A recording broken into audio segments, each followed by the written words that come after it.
Cumprimento a igreja com a paz do Senhor Jesus, amém? Meus amados, vamos nessa oportunidade ouvir aquilo que Deus tem para compartilhar os nossos corações através da sua poderosa palavra. Temos louvado a Deus, temos nesta oportunidade orado, temos também adorado ao Senhor com as nossas contribuições, e este é o momento em que o Senhor, Ele também tem uma palavra para compartilhar aos nossos corações através das Escrituras Sagradas. Eu quero desde já pedir por gentileza que a igreja novamente abra sua Bíblia na leitura que foi feita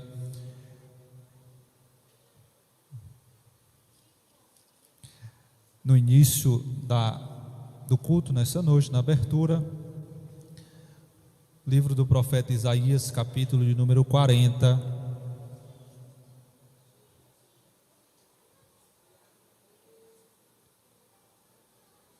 Isaías capítulo 40,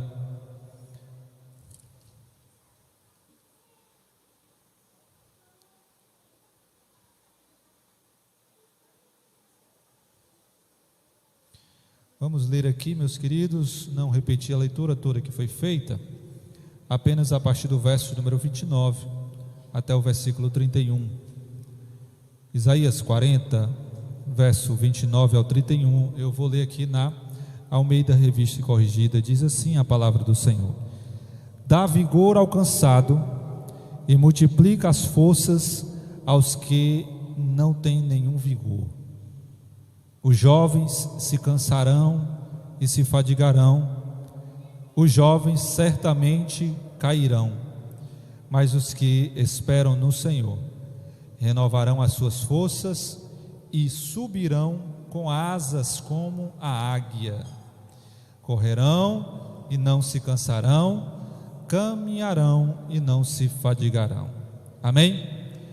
Meus amados, o tema da mensagem nessa noite, ele é um tema que é uma pergunta, na verdade.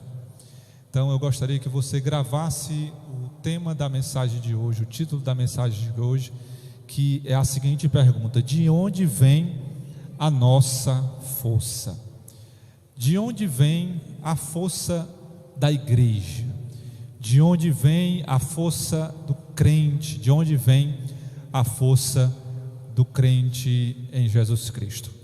É sobre isso, meus queridos, que nós vamos ministrar nesta noite, utilizando como base esta leitura que fizemos aqui do livro de Isaías, do capítulo 40, a partir do versículo de número 27. Meus amados, o livro de Isaías, ele pode ser dividido didaticamente em 3 sessões. Se nós pegarmos o livro do profeta Isaías, nós conseguimos dividir ele de maneira muito didática e para ficar muito fácil a compreensão, em 3 sessões muito simples. Se você pegar o livro de Isaías do capítulo 1 até o capítulo 39, nós vamos ver que todos os textos ali falam sobre julgamento e exortação sobre a nação de Israel. Do capítulo 40 até o capítulo 55 do livro de Isaías, nós temos palavras de consolo e de libertação, e o texto que nós lemos aqui nesta noite está exatamente nessa segunda sessão do livro de Isaías, onde nós vamos ver palavras a respeito de consolo e de libertação.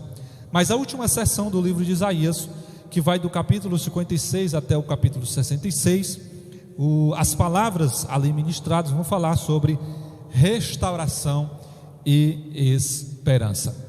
O contexto em que o livro do profeta Isaías, meus amados, é escrito, e principalmente esse contexto do capítulo de número 40, é um contexto em que a nação de Israel, ela é marcada pelo exílio, o período em que a nação de Israel, ela está prisioneira, ela está exilada na corte babilônica. É um contexto em que o povo de Israel se encontra desanimado, é um contexto em que a nação de Israel se encontra desesperançosa, é um contexto em que a nação de Israel se encontra sem esperança nenhuma. Imagine o contexto em que o povo está sitiado, o povo está exilado, o povo está longe da sua terra natal, longe da sua congregação, longe do templo onde eles costumavam adorar, longe de todos os seus costumes. É exatamente este contexto em que a nação de Israel se encontra aqui no capítulo 40. Um contexto em que aparentemente as orações do povo de Israel não eram ouvidas, aparentemente as orações do povo de Israel não eram respondidas, porque se oravam e aparentemente a situação não mudava, continuava a mesma coisa, continuava a opressão da corte babilônica, continuava todo aquele cativeiro em que o povo se encontrava. Então era exatamente esse contexto do capítulo 40 de Isaías que a nação de Israel se encontrava aqui quando o profeta escreve o capítulo 40. Pastor, por que o povo se encontrava nessa situação de cativeiro?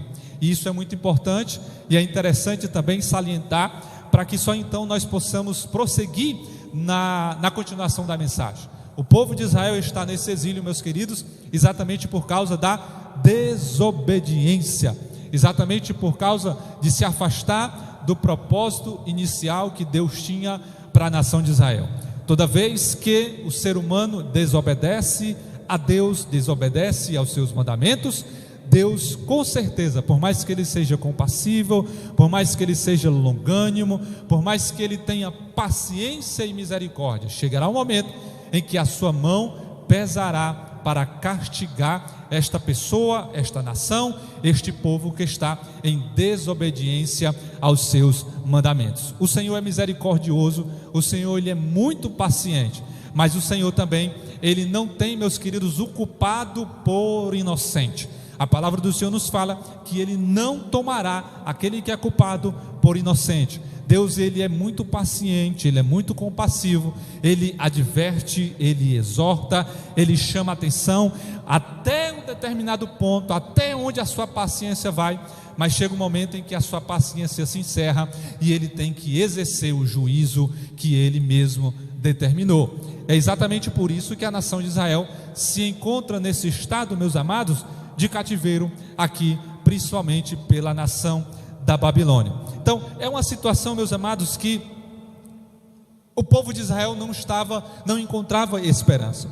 E aí no capítulo 40 a gente inicia exatamente essa segunda sessão do capítulo do livro de Isaías, onde a gente tem aqui chamado também o livro da consolação. Então cada um desses livros, meus amados, na compêndia aqui do capítulo do livro de Isaías, nós temos, são conhecidos como livros dentro do próprio livro de Isaías. Então, como nós já falamos, só para refrisar, nós temos o primeiro livro dentro do próprio livro de Isaías, que vai do capítulo 1 ao 39, que é o livro de julgamento e exortação. O segundo livro, dentro do livro de Isaías, que vai do capítulo 40 até o capítulo 55, é o livro de consolo e libertação. E é exatamente nesse capítulo que nós acabamos de ler que o profeta Isaías vai inaugurar este período de consolo. Lembre-se que do capítulo 1 até o capítulo 39 o Senhor estava trazendo apenas julgamento, apenas exortação para a nação de Israel, mas quando chega no capítulo 40, Deus muda o quadro sobre a nação de Israel e começa a trazer uma palavra de consolo, uma palavra, meus queridos, de libertação, uma palavra que iria gerar no coração da nação de Israel, acima de tudo, esperança. Meus amados, a Babilônia aqui, que era a nação que estava exercendo juízo sobre Israel, ela tinha se tornado um império muito dominante, tá certo?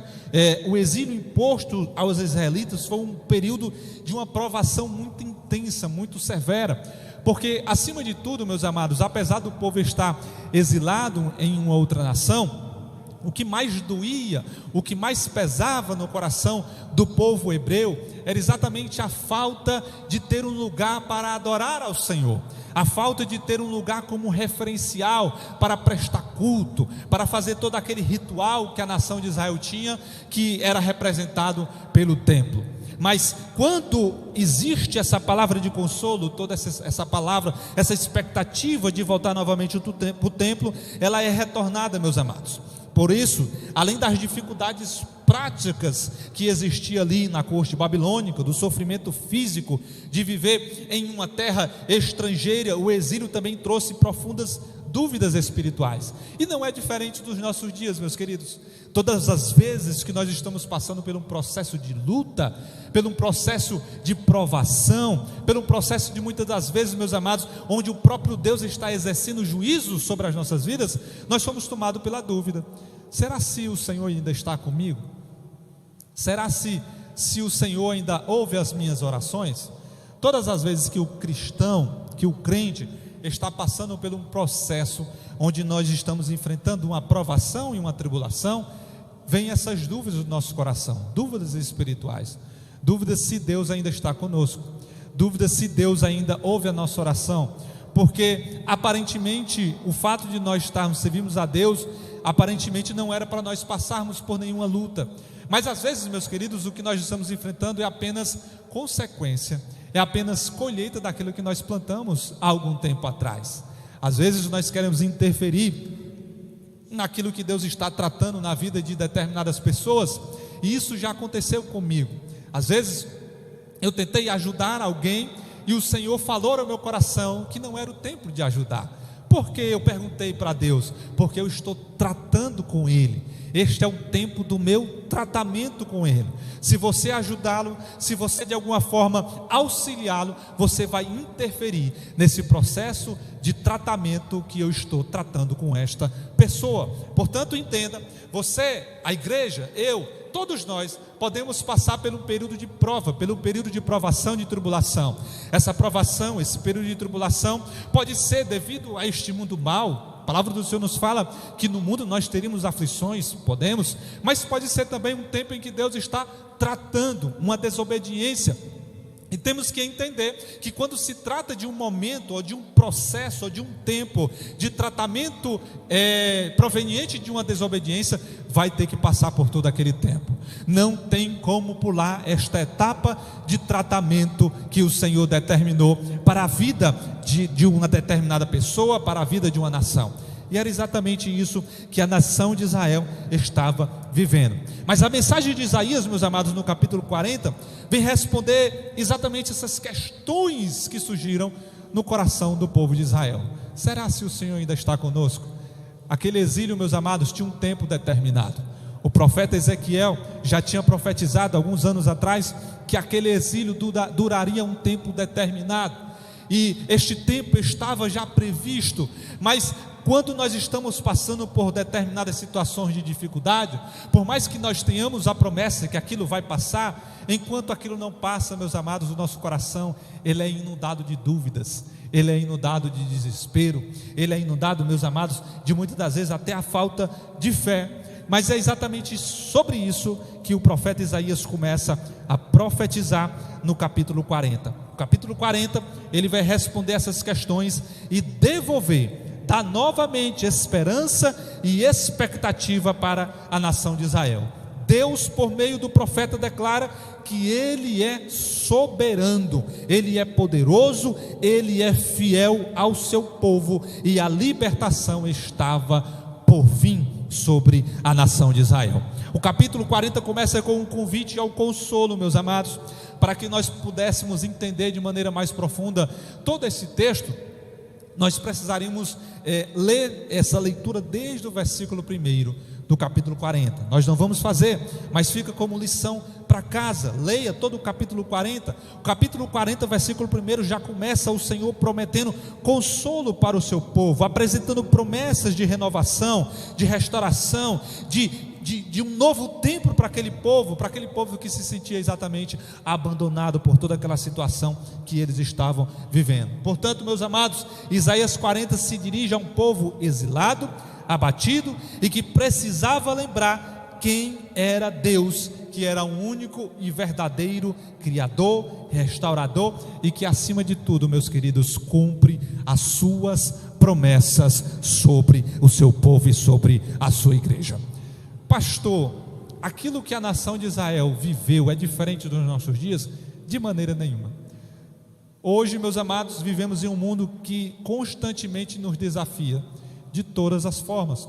Constantemente estamos sendo desafiados, pressões dessa vida moderna, expectativa de sucesso, expectativa de conquistar algo, dificuldades cotidianas.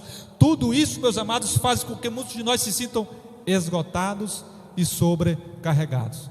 Isso é nítido, meus amados, principalmente quando nós chegamos num culto como esse, no meio da semana, final do dia. Nós podemos notar, principalmente que estamos aqui no púlpito, ao olhar para alguns irmãos, que o cansaço ele é real. A poltrona parece que já te abraça, você senta nessa cadeira já e a vontade não é de levantar mais. Isso faz parte, meus amados, é resultado de toda uma sobrecarga do dia. Alguns vieram diretamente do trabalho para a igreja, uma luta diária, um cansaço. As senhoras, as donas de casa que passaram um dia lutando dentro das suas casas, nos afazeres domésticos, correndo para um lado, correndo para o outro, cuida de menino, cuida de filho, cuida da casa, cuida disso, cuida daquilo. Quando chega no culto, meus amados, na noite, no final da noite, no final do dia já, chegando no final da noite, no meio de uma semana, o cansaço ele é aparente. Soma a tudo isso, meus queridos, as tribulações que já é corriqueira da vida do cristão, soma-se a tudo isso aos ataques espirituais, soma-se a tudo isso aos ataques emocionais, aos ataques psicológicos. Tudo isso gera, meus amados, uma sobrecarga pesada na humanidade, e o crente não fica fora de tudo isso. E é diante deste cenário, diante deste contexto, que surge exatamente o mesmo questionamento que surgiu no coração da nação de Israel, lá naquele exílio babilônico. Será se Deus não está contemplando tudo isso? Essa luta toda, essa batalha toda que eu tenho enfrentado, essa guerra que eu tenho enfrentado, porque tem pessoas aqui que têm enfrentado guerras já há anos, guerras espirituais, guerras na saúde, guerras financeiras, guerras na justiça. Há anos tem colocado coisas diante do Senhor e tem se questionado: Senhor, será se tu não está nos ouvindo? Será se tu não me ouves? Será se tu já me abandonou? Há anos que eu te imploro, há anos que eu luto, há anos que eu coloco isso diante de ti e a resposta não vem. Você veio hoje, nessa noite, para ouvir uma palavra do céu para o teu coração, porque no capítulo 40 Deus começa a inaugurar uma outra palavra sobre a nação de Israel. Até o capítulo 39 a palavra era exortação, a palavra era de julgamento, mas a partir do capítulo 40 Deus começa a trazer uma palavra de consolo e uma palavra de esperança, e é esta palavra que Deus tem para compartilhar aos nossos corações nessa noite. Uma palavra de consolo para o teu coração e uma palavra de esperança. Meus queridos, eu sei que muitas das vezes nós estamos passando por um processo que é resultado do nosso plantio, resultado da nossa colheita e resultado muitas das vezes do próprio pecado, e é por isso que até o capítulo 39, usando o profeta Isaías, o Senhor admoestou a nação que era preciso se arrepender. Portanto, se você chegou aqui, já se arrependeu dos seus pecados, já se arrependeu das suas falhas, já se arrependeu daquilo que te afastava de Deus, se prepare, porque você vai entrar no capítulo 40 de Isaías, que é um capítulo, e a partir daqui, de restauração e de consolo para a tua vida e para a tua história. Deus nessa noite vai derramar sobre você um espírito novo, espírito de ânimo, espírito de força, para que você possa continuar, caminhar mais uma jornada, porque ainda não é tempo de parar. Ainda não é tempo de parar. Alguns chegaram aqui, meus queridos, com a vontade de nem vir. Alguns nem vieram, ficaram em casa mesmo, né? Mas ainda não é tempo de parar, igreja. Ainda tem uma trajetória para nós caminharmos na face da terra. Ainda existe um percurso para nós caminharmos. Por mais que você esteja cansado, por mais que você esteja fadigado das lutas, das tribulações, do peso espiritual, emocional e psicológico, Deus nessa noite vai te dar força, vai recarregar as tuas baterias aqui nesse lugar, para que você possa caminhar mais um tempo na presença do Senhor. O capítulo 40 de Isaías, meus amados, a partir do versículo 12 mais especificamente, o profeta vai revelar aqui uma mensagem muito profunda para o povo de Israel, que assim como nós, se sentia cansado, se sentia desanimado. Isso é normal. Pastor, é normal eu já acordar cansado? É normal, meus queridos, é o corpo. Às vezes nós já acordamos cansados. Como é que pode, né? A gente acorda de manhã, passou a noite dormindo, e a gente acorda, parece que não dormiu nada, né? Isso é normal, meus queridos, exatamente por causa dessa pressão, dessa sobrecarga, tanto física como também espiritual. O povo de Israel estava enfrentando exatamente isso, se sentia cansado, se sentia desanimado. Mas essa passagem que nós acabamos de ler, meus queridos, vai exatamente nos lembrar que a nossa força não deve vir de nós mesmos, mas do Todo-Poderoso, que nos renova todos os dias. Eu quero desde já que você fique muito claro com esta palavra. Eu quero que você, a partir de agora, entenda que o que vai renovar as tuas forças não é o suplemento alimentar, não é a injeção que o médico pode te dar, não é um novo remédio que o médico pode passar para você e receitar. O que vai renovar as tuas forças e vai te reanimar é a palavra do Senhor. É o Senhor que nessa noite marcou esse encontro contigo, que vai injetar ânimo novo nas tuas veias espirituais, e você vai sair daqui nessa noite caminhando, e não só isso, mas voando nas asas do Espírito Santo, porque Ele tem ânimo novo para a sua igreja nesta noite. E você acredita nessa palavra? Glorifica ao Senhor nesse lugar. Meus amados, é diante disso, entendendo que é a grandeza de Deus que gera força nas nossas vidas, que nós vamos adentrar aqui em algumas verdades que esse texto ele traz luz ao nosso coração aqui nesse lugar. E a primeira verdade que eu consegui ver nesse texto é exatamente sobre, e é isso que o profeta vai deixar muito claro a partir do versículo 12 do capítulo 40, a grandeza incomparável de Deus. E às vezes nós esquecemos disso. Se você ler o capítulo 40, do versículo 12 até o versículo 17, o profeta Isaías, ele vai aqui usar uma série de perguntas retóricas, exatamente para destacar a grandeza incomparável de Deus, exaltando o seu poder e a sua criação. Se você ler, a partir do versículo número 12, o Senhor, através do profeta Isaías, vai começar a fazer perguntas para o povo, não perguntas que exigiam a resposta, por isso que são perguntas retóricas, porque são perguntas que o próprio Deus já tem a resposta, exatamente para lembrar. Qual o objetivo, pastor, dessas perguntas para o povo? Para que o povo lembrasse quem era o Deus que cuidava da nação de Israel. E estas perguntas, meus amados, Deus faz também para nós nessa noite. Por quê? Para que você se lembre quem é o Deus que cuida de você, que cuida da tua casa e que cuida da tua vida. Pastor, eu estou cansado, eu estou fadigado, pastor, eu estou desanimado, querendo parar. O Senhor começa a te fazer perguntas nessa noite. Quem mediu com o seu punho as águas do mar? Quem pode medir as medidas dos céus? Quem recolheu a medida do pó da terra? Quem pesou os montes? Quem pesou todas as montanhas nas balanças? Quem guiou o Espírito do Senhor? Quem fez dele o seu conselheiro? Quem o ensinou? Quem foi que aconselhou o Espírito Santo do Senhor quando estava criando todo o universo? E aqui nós vemos uma série, meus queridos, de perguntas retóricas, onde o próprio profeta vai perguntar para o povo, para falar da magnitude deste Deus Criador. Quando o profeta faz essas perguntas, é exatamente para lembrar o povo: olha, o Deus que cuida de vocês é o mesmo Deus que pega todas as águas do oceano na palma das suas mãos. O Deus que cuida de vocês é o mesmo Deus que olha para as estrelas e conta cada uma e chama cada uma pelos nomes. Meus amados, os cientistas ainda estão estudando o universo, tentando entender quantas galáxias nós temos, e o Deus que nós servimos, e é o Deus que cuida das nossas vidas,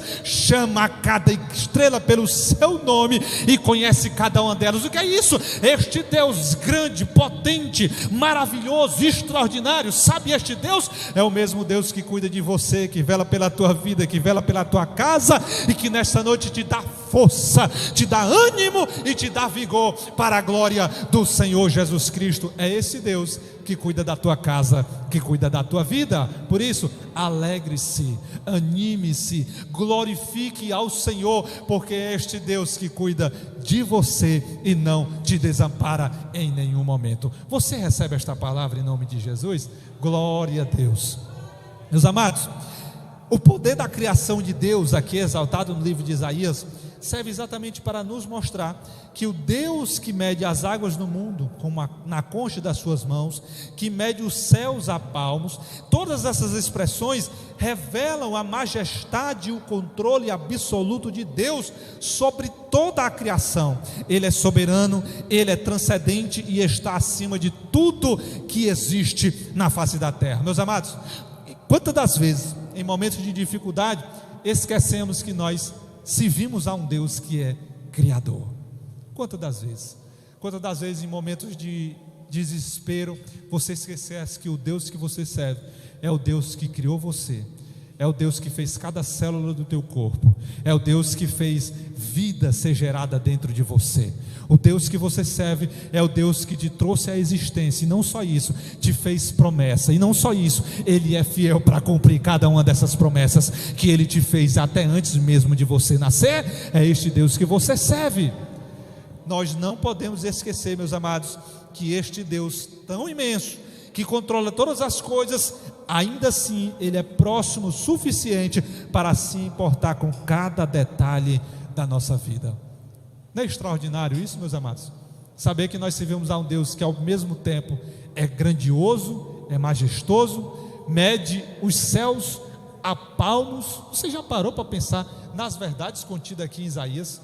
Que extraordinário você entender, meus amados, e tentar pelo menos compreender um Deus que mede os céus a palmos.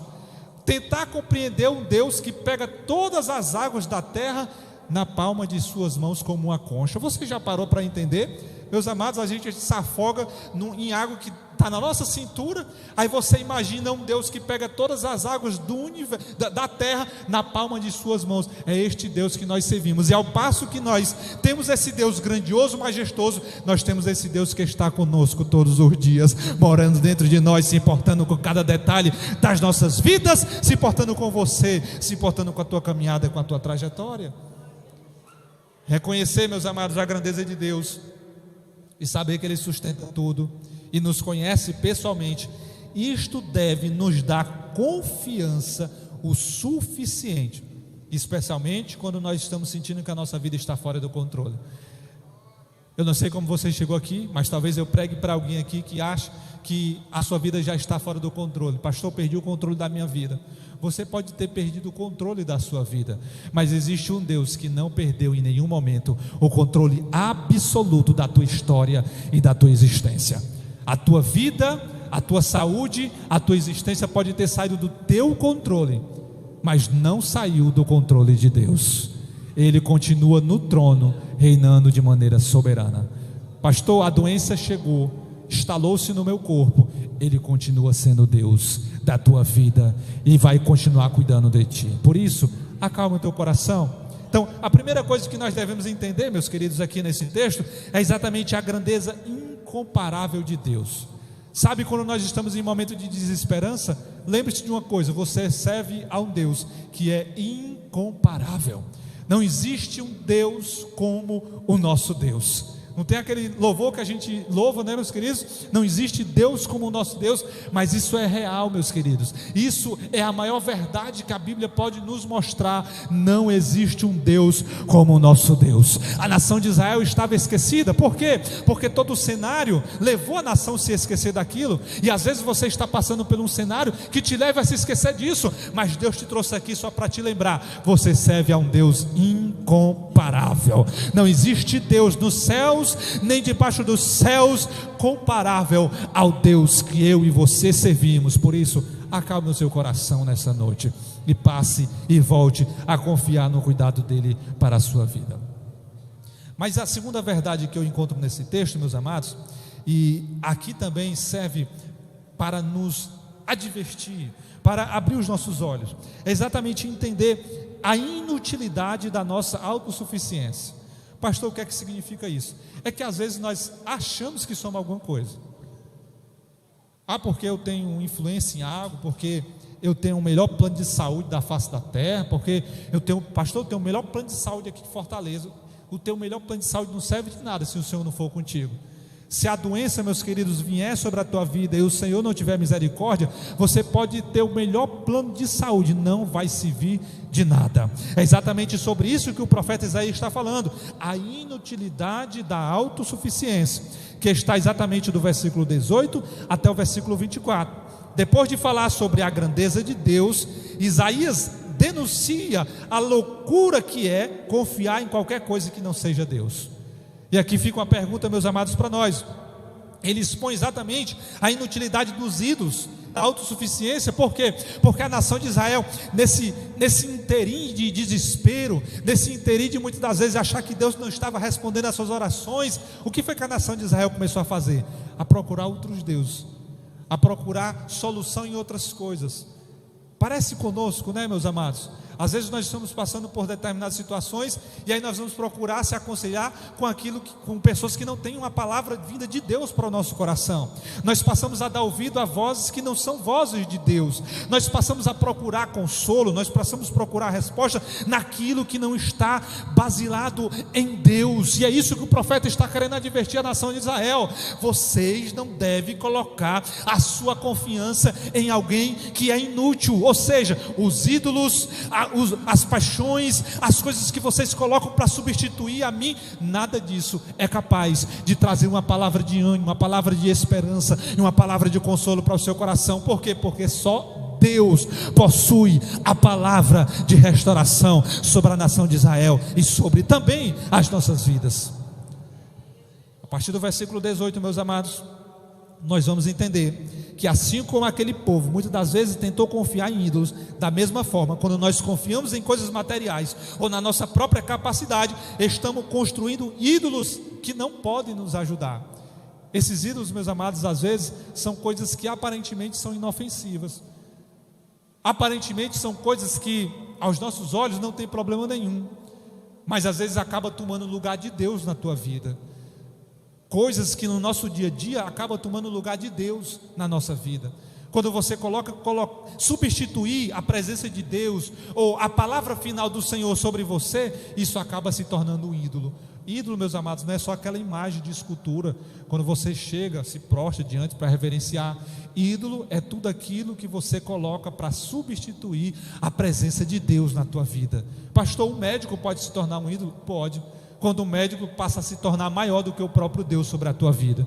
Porque o médico falou e acabou, ele é o melhor especialista da região nisso daqui, e pronto, final. Meu amado, a última palavra sobre a tua vida quem dá é o Senhor, não é o médico. Portanto, quando nós colocamos qualquer coisa que substitua a palavra final de Deus, isso acaba se tornando um ídolo. E aí o profeta Isaías vai exatamente denunciar e advertir a nação de Israel. A autossuficiência, ela vai nos deixar vulnerável e incapazes de enfrentar as dificuldades. E aqui fica uma pergunta para nós: em que nós estamos confiando? Em quem nós estamos depositando a nossa confiança? É na nossa capacidade de resolver? É na nossa capacidade de influência? É na nossa capacidade de conectar pessoas? Ou a nossa confiança está plena e absoluta naquele que nos criou e formou todas as coisas? Às vezes Deus permite nós passarmos por determinadas situações, meus queridos, exatamente para que nós possamos voltar a confiar naquele que criou todas as coisas. Deus permitiu a nação de Israel passar por tudo aquilo exatamente para moldar e forjar a nação de Israel. O povo, meus queridos, vivia oscilante. O povo vivia, meus queridos, em uma gangorra espiritual, uma montanha russa espiritual. Uma hora estava bem, outra hora estava mal. E aí Deus coloca por 70 anos sobre aquele cativeiro. Depois que o povo passa 70 anos naquele cativeiro, meus queridos, o povo passa a ir para o outro extremo. O povo passa a ser fiel de maneira irrestrita à lei do Senhor. Às vezes Deus permite nós passarmos por determinadas situações exatamente para moldar e forjar o nosso caráter, exatamente para moldar e forjar a nossa estrutura espiritual. Meus amados, todo o enredo da Bíblia Sagrada está exatamente em 4 coisas: a criação. Deus criou o mundo perfeito, o ser humano perfeito. Depois nós temos a queda que corrompeu todas as coisas, mas depois nós temos a redenção na pessoa bendita de Jesus Cristo, e por último a glorificação. Todas as vezes que nós estamos passando por uma situação, meus queridos, de tratamento do Senhor, é consequência muitas das vezes de uma situação que nós desobedecemos e saímos dos caminhos do Senhor. Às vezes nós estamos conversando com alguém que está passando por um processo familiar difícil. Às vezes nós queremos ajudar, às vezes nós queremos intervir. Quando nós vamos entender a história, meus amados, nós vamos ver que aquele processo já vem de um plantio anterior, já vem, meus queridos, de relacionamentos despedaçados, errados, equivocados, e tudo aquilo faz parte de um tratamento do Senhor para aquela determinada pessoa, e aquela pessoa é preciso passar por aquele molde, por aquele trato, para que só depois o Senhor possa trazer uma palavra de ânimo, de consolo para aquela pessoa. Mas sabe de uma coisa? Deus sempre tem uma palavra de renovo e de consolo, mesmo em meio à desesperança, mesmo em meio ao cativeiro, mesmo em meio a tudo isso. Deus tem uma palavra de esperança para a sua igreja, para o seu povo, mesmo em meio a essa situação de cativeiro. Era isso que a nação de Israel estava passando. Era preciso passar pelaquilo? Era. Deus iria livrar o povo? Não. Mas Deus, mesmo em meio àquele cativeiro, trouxe uma palavra de consolo para aquele povo. Talvez você esteja aqui e seja necessário você passar pelaquilo que Deus está permitindo você passar. Mas sabe de uma coisa, você não vai passar sem uma palavra de esperança. Deus nessa noite está ministrando sobre você. Eu ainda estou no controle, eu ainda estou no comando. Por mais que você esteja passando por isso, Deus continua no comando de tudo, soberano sobre tudo, governando tudo. Nada saiu do controle dele. Por mais que aparentemente tenha saído do teu, Deus continua no controle, e no momento certo Deus dará vitória. É importante nós entendermos isso. A insuficiência da nossa, a inutilidade da nossa autossuficiência. Nós não somos autossuficientes, meus queridos. Quando nós se achamos que somos autossuficientes, nós se tornamos frágeis, porque nós passamos a confiar no nosso braço, nós passamos a confiar naquilo que nós podemos resolver e na nossa capacidade de resolver, e paramos de confiar de maneira integral na pessoa bendita de Jesus Cristo sobre as nossas vidas. Todas as vezes que a nação de Israel tentou confiar nela mesma, na sua capacidade de resolver, o Senhor deixou eles à própria sorte, exatamente para mostrar que não é assim que as coisas funcionam. Mas ao contrário também aconteceu. Não sei se vocês lembram, meus amados, naquela situação em que Deus chama Gideão para dar uma grande vitória sobre os midianitas. A palavra do Senhor nos fala que Gideão, meus queridos, lança o convite, e de repente vem ali milhares de homens para lutar contra os midianitas. Ainda era pouco, mas eram muitos, numerosos israelitas. O Senhor chega para Gideão e diz assim: aí tem muita gente, porque eu vou dar vitória a este povo, e vão dizer lá na frente que a vitória veio pela força do braço deles. E aí Gideão vem e fala: aqueles que forem fracos, aqueles que forem medrosos, aqueles que foram covardes, podem voltar. A Bíblia diz que naquele mesmo dia, meus queridos, já voltou a maioria do povo que estava com Gideão. Ainda ficaram 10.000, ainda era muita gente, meus queridos. Aí o Senhor faz o outro teste. Só ficaram 300 daquilo ali, daquela multidão que chegou e se apresentou para Gideão. Por que Deus permitiu aquilo? Exatamente para mostrar para a nação de Israel que quem dá a vitória não é a força da lança, não é a força da espada, não é a força do escudo. Quem dá a vitória não é a força do braço nem do cavalo. Quem dá a vitória é o Senhor, general de guerra, quem nunca perdeu uma batalha. Por isso, todas as vezes que você estiver enfrentando uma luta, todas as vezes que você estiver passando por uma situação em que você acha que perdeu o controle, volte a confiar no Deus que criou todas as coisas, e você também. Volte a passar a confiar de maneira irrestrita no Criador da tua vida e da tua existência. Talvez eu esteja pregando aqui para uma pessoa que precisava dessa palavra, de escutar esta mensagem, mas você vai sair daqui com esta palavra de consolo. Volte a confiar no cuidado de Deus para a tua vida. Deixe de confiar naquilo que você acha que pode fazer, naquilo que você acha que tem o controle, naquilo que alguém te prometeu. Volte a confiar no cuidado de Deus sobre a tua vida, sobre a tua história. Meus amados, isso aqui é tão extraordinário, porque quando nós entendemos a supremacia de Deus sobre tudo, o versículo de número 23 e 24, se a Júlia puder colocar aqui, do capítulo 40.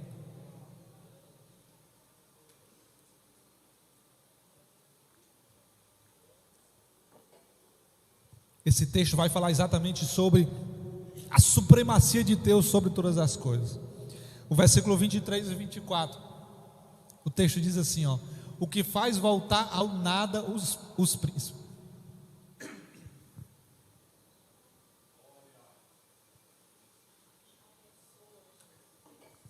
O texto diz assim, meus amados: o Deus que nós servimos é aquele que faz voltar ao nada os príncipes, e torna coisas sem nenhuma utilidade os juízes da terra.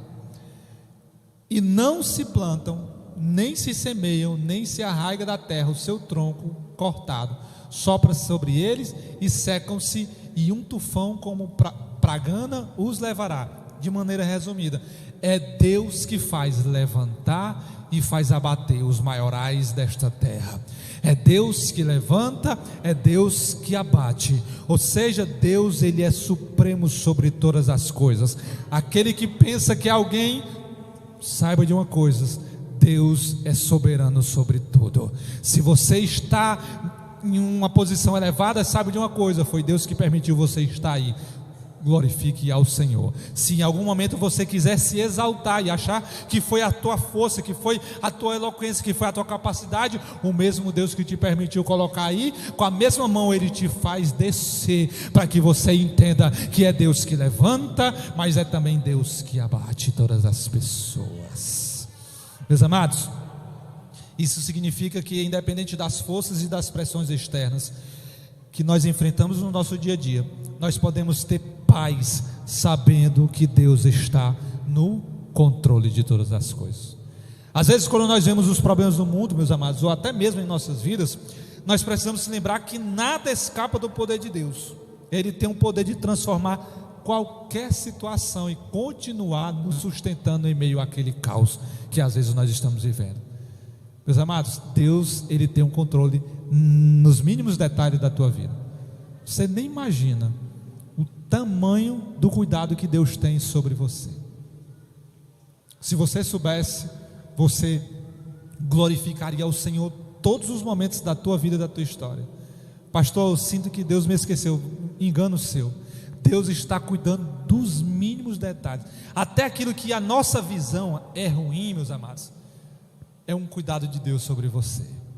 Até aquilo que muitas das vezes aos nossos olhos parece que não tem nada a ver, está fora do contexto, aquilo ali é o cuidado de Deus sobre as nossas vidas, e que muitas das vezes nós só vamos entender lá na frente, depois que nós passarmos por toda a trajetória. Quando nós chegarmos lá na frente, nós vamos olhar para trás e vamos olhar e dizer assim: ah, rapaz, agora que eu entendi porque que Deus permitiu eu passar por aquilo. Agora você sabe. Hoje você pode olhar para trás e dizer: agora eu entendo porque que Deus me permitiu passar por determinadas situações. Por quê? Exatamente para que você possa entender que até aquilo que sai do teu controle, ou aquilo que muitas das vezes não está de acordo com aquilo que você projetou, é reflexo do cuidado de Deus sobre você, sobre a tua história. Por isso, acalma o teu coração, aquieta-te, fica tranquilo, acalma esse coração atribulado. Deus está no controle de todas as coisas. Deus não perdeu o controle em nenhum momento. Mas por último, meus amados, e é aqui que Deus tem uma palavra ainda mais forte para os nossos corações. Do capítulo 40, do versículo 25 ao 31, Deus vai mostrar de onde vem a fonte da nossa verdadeira força. Depois de expor a grandeza de Deus, depois de expor toda a sua grandiosidade, depois dele expor o quanto ele é grande, o quanto ele é poderoso, depois dele mostrar que é inútil nós confiarmos em nós mesmos, depois dele mostrar para o povo de Israel que ele é grande, que ele é criador, que ele é poderoso, e de mostrar que o povo de Israel não adiantava confiar nos ídolos ou na sua própria força, depois de tudo isso, finalmente o Senhor nos chama a esperar no Senhor, porque Ele é a fonte da verdadeira força. Meus amados, Deus nunca se cansa, e o profeta Isaías declara isso no versículo 28. O Senhor é Deus eterno, o Criador de toda a terra. Ele não se cansa nem fica exausto. Diferente de nós, meus amados, Deus nunca fica cansado. Ele tem uma fonte inesgotável de força e está disposto a nos dar exatamente esse mesmo vigor, para que nós possamos prosseguir na nossa caminhada aqui na face da terra. Nós se cansamos, meus amados. Por mais forte e robusto que você acha que seja, vai chegar um momento que o seu corpo vai desligar. Tem um recorde mundial de uma pessoa que ficou sem dormir. Se eu não me engano, ele passou, se eu não me engano, foi 6 ou foi 7 dias que ele aguentou ficar acordado de maneira ininterrupta. Mas chegou uma hora que o cérebro dele desligou. E isso, meus amados, por mais forte que você acha que seja, chega uma hora que você vai desabar. Chega uma hora que você vai dizer: Senhor, as minhas forças acabaram. Por mais que você lute, por mais que você batalhe, chega uma hora que você desliga. Mas é nesse momento que o Senhor vai nos lembrar: o guarda de Israel, ele não dorme, ele não cochila. A palavra do Senhor nos fala, meus queridos, trazendo a miúdo, ele nem pisca. É esse guarda que cuida de mim e de você, e está disposto a renovar as nossas forças nesta noite. Este é um consolo para nós, meus queridos, porque Deus não vê apenas nossas necessidades, mas Ele tem a capacidade de nos ajudar. É diferente de alguém, meus queridos. Eu contemplo a tua necessidade, mas muitas das vezes eu não tenho a capacidade de lhe ajudar.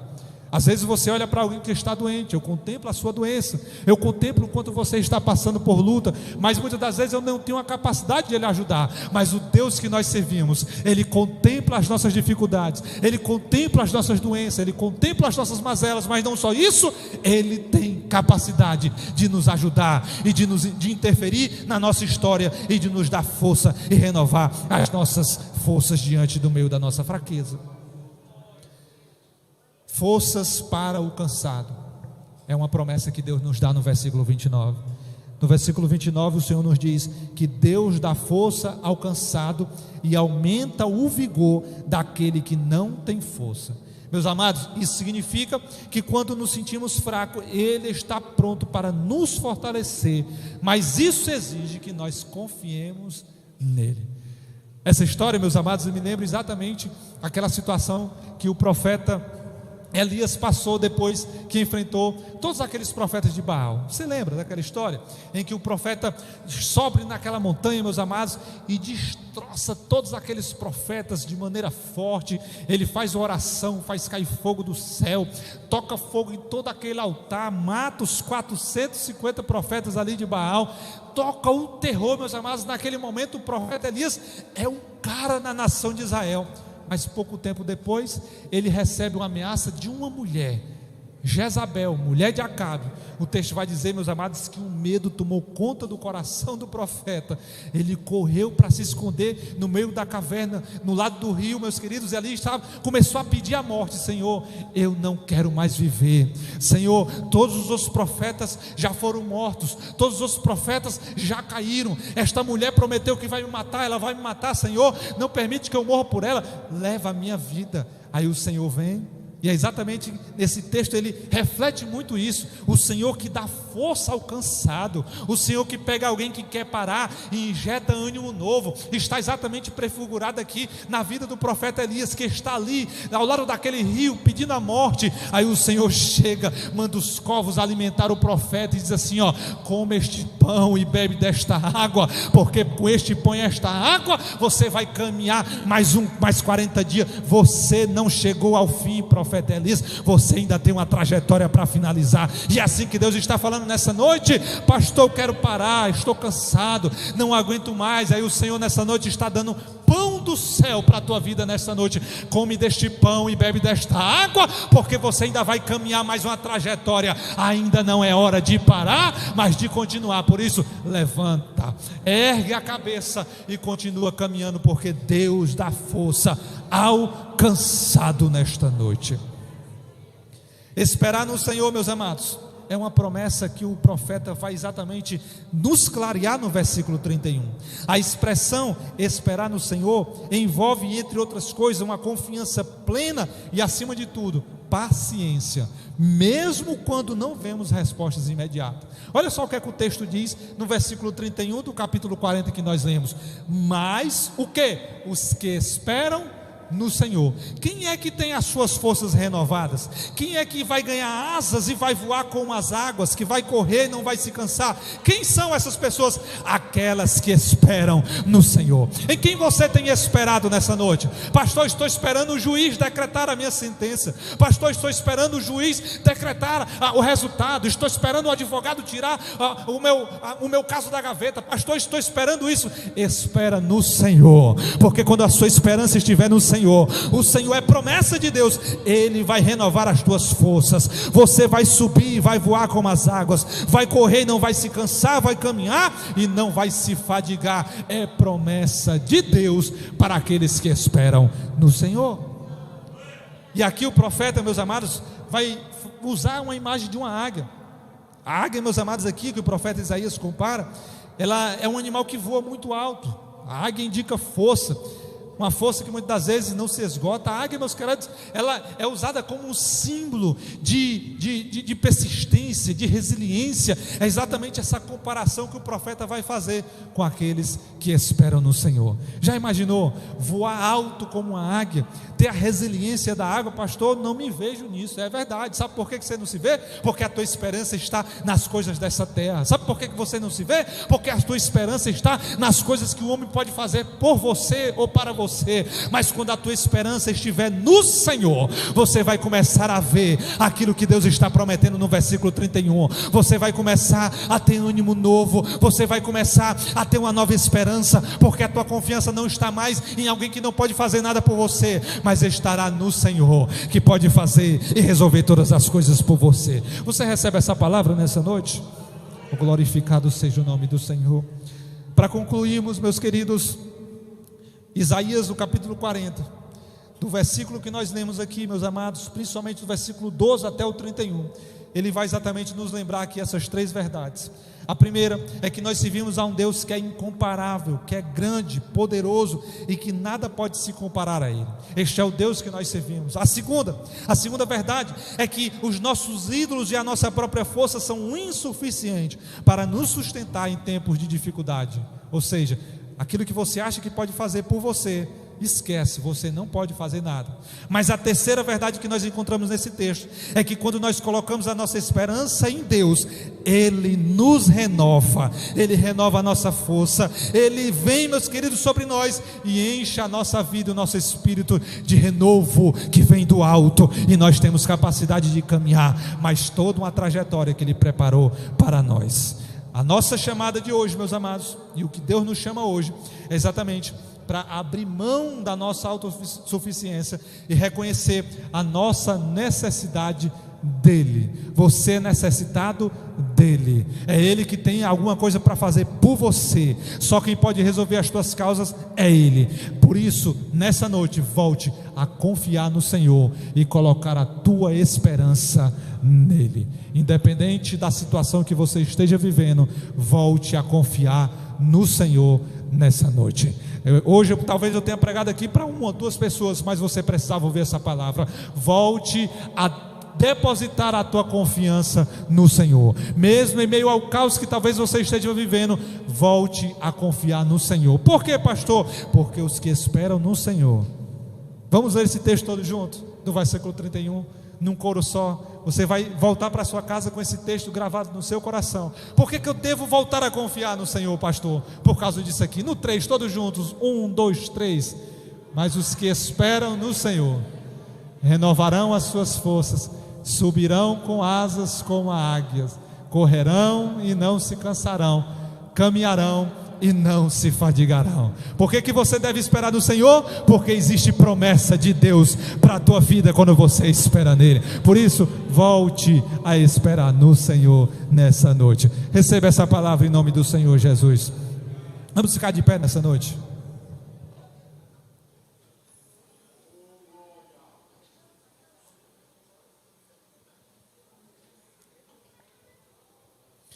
Meus amados, vocês não têm ideia de como essa palavra pregou para mim hoje.